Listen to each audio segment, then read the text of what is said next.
बाघ के करेजा वाले पप्पू यादव जी लॉरेंस बिश्नोई चैलेंज किए और पलट गए। 24 घंटे में लॉरेंस बिश्नोई जैसे 2 टके के अपराधी के पूरे नेटवर्क को खत्म कर दूंगा। लॉरेंस वाले मामला बैकफुट पे क्यों आ गए? कौन सा बैकफुट पे क्या आ गया? आपने शुरू में ट्वीट हटा लिए। मतलब फर्स्ट चैलेंज बरकरार है भैया, चैलेंज नहीं है। कहा गया कि पप्पू यादव जी ने खुद को धमकी दिलवाई थी सिक्योरिटी लेने के लिए, तो लॉरेंस बिश्नोई से पप्पू यादव नहीं डरते।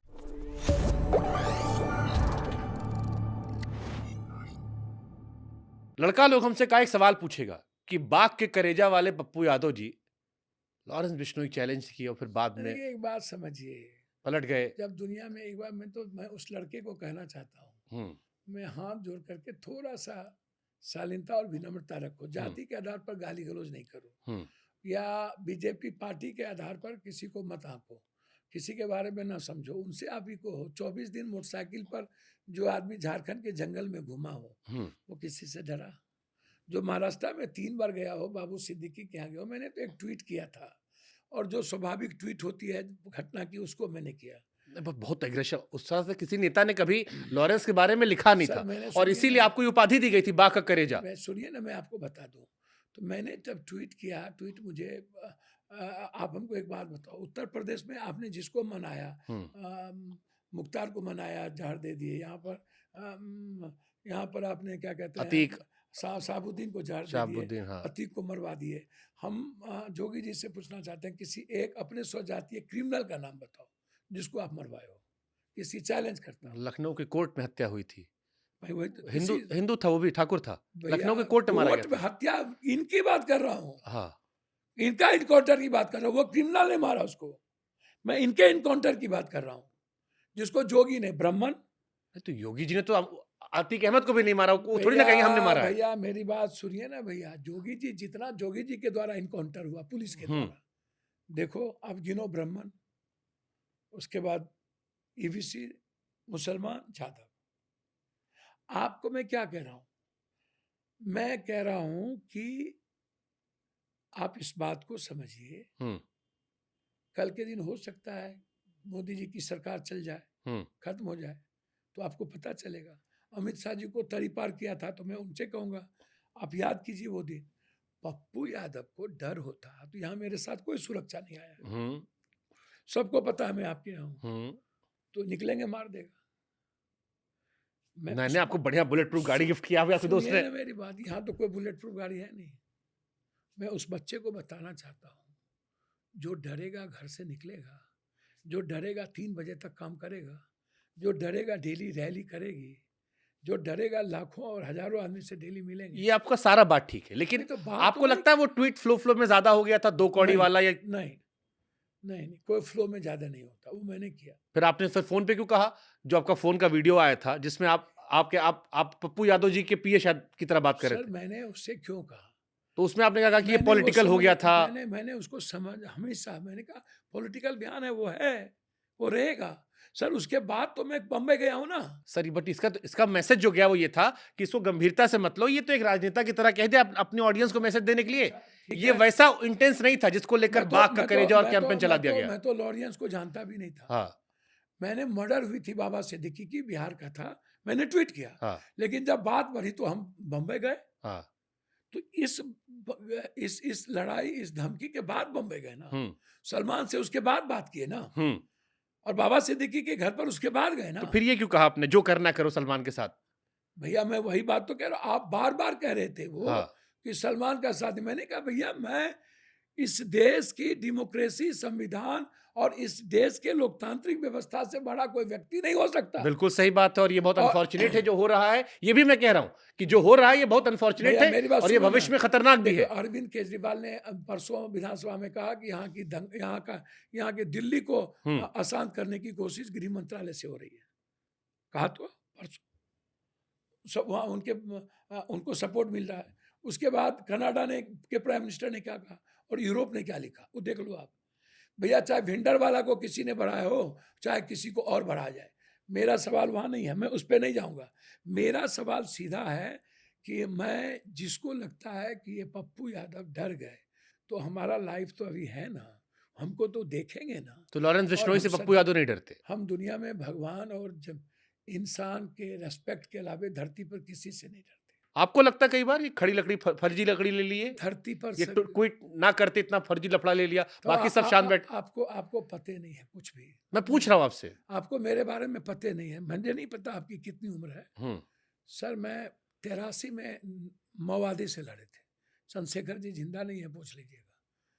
और पूरे माओवादी से जब लड़े थे, राष्ट्रपति सबसे पहले रामभरण यादव बने थे। उसके घर के आगे मुझ पर लाखों हजारों गोली चली थी माओवादी के द्वारा। लेकिन हम माओवादी को, मधेसी को आके माओवादी मारता, हम मधेसी को टच करने नहीं दिए। उसके बाद बहुत नक्सल से लड़े। हमारे इलाके में नक्सल से बहुत लड़े। और बचपन से पप्पू यादव और पप्पू यादव के परिवार ने गलत सिस्टम और व्यवस्था के खिलाफ लड़ा है। और 24 तक पप्पू यादव लड़ रहा है। 24 तक हम विपरीत परिस्थिति में चुनाव लड़ रहे हैं। देखो, ये आपकी 81 और 83 वाली दोनों बात जो है, नक्सल और माओवाद, ये मैंने आपकी कई बार सुनी है, और इसीलिए ये सवाल पूछ रहा हूं कि फिर लॉरेंस वाले मामला बैकफुट पे क्यों आ गए? कौन सा बैकफुट पे क्या आ गया? आपने शुरू मैंने ट्वीट हटा लिए। नहीं पढ़े ट्वीट आपने, लेकिन आपने जो सर मैंने ट्वीट हटा लिए। नहीं ट्वीट पढ़ा वहां पर। मैं महाराष्ट्र नहीं गया। इतनी बार बात क्यों आप कर रहे हो? मैं महाराष्ट्र नहीं गया, मैं चुनाव में नहीं हूं। मतलब फर्स्ट चैलेंज बरकरार है। भैया चैलेंज नहीं है। मैं किसी को चैलेंज करने के लिए पैदा नहीं हुआ हूं। ट्वीट तो वही था ना सर। मेरा ट्वीट था, कोई भी नेटवर्क, कोई भी गवर्नमेंट, बिना गवर्नमेंट के सिस्टम के कोई माफिया नहीं चल सकता। मेरा ट्वीट था, गवर्नमेंट चाहे तो कोई नेटवर्क मिटा सकता है। 13 अक्टूबर पप्पू जी के ट्विटर पे जो ट्वीट पड़ा है भी, हाँ, 24 घंटे में लॉरेंस बिश्नोई जैसे 2 टके के अपराधी के पूरे नेटवर्क को खत्म कर दूंगा। क्या है कानून पे? फिर से पढ़ो कानून। तो इसको क्यों छोड़ रहे हो? कानून को क्यों छोड़ रहे हो? आप आधा बात क्यों बोल रहे हो? आपके भीतर भी कुछ है क्या? नहीं, मैं तो आपको तो पूरी बात पर आपसे बैठा के इसलिए बात कर रहा हूं। पूरी बात पर हो ना। ये इसके सारे ट्वीट्स हम रखे सर, पूरी बात पर हो। ठीक है, मतलब आप बैकफुट पे नहीं है, आसान शब्दों में। सर मैंने जो लिखा है, जो सच थी और जो सरकार की जिम्मेदारी को एहसास कराना था, वो सही लिखा। बट आपको लगता नहीं, आप जैसे, मैं फिर ये पूछ रही हूँ, अब मैं सिविलियन नाते पूछ रहा हूँ, आपको इतनी धमकी आ रही है, आपके समर्थकों ने मुझसे, जैसे आपकी सेहत। सर मुझे जो लिखना था लिखा, जो सरकार को मैं दायित्व को, कर्तव्य को बोलना था बोला। मैं किसी व्यक्ति विशेष के लिए नहीं, मैं अपने देश के लिए लिखा है, मैं अपने देश की व्यवस्था के लिए लिखा है।